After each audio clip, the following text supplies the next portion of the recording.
So now let us go and start automating our first test case. So in order to do that, what I will do, I will just open this directory, and here I will create a one more directory.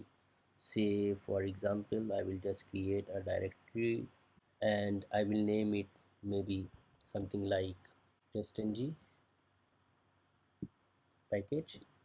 And here I will create a new class, Java class, which I will name it as my first TestNG program. So we will see that how we are going to run our first test case in TestNG.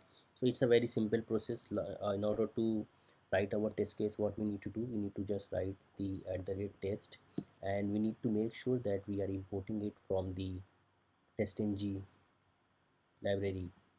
And once this is done, I will create one method, public void my first TestNG program. And here what I will do, I will just print out simply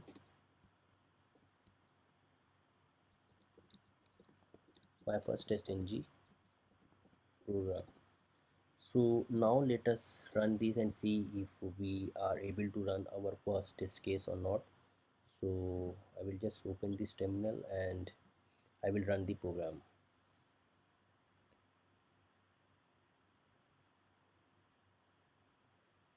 So with this we have created one simple program in TestNG, and we have run our first, maybe we can say, test case with a TestNG.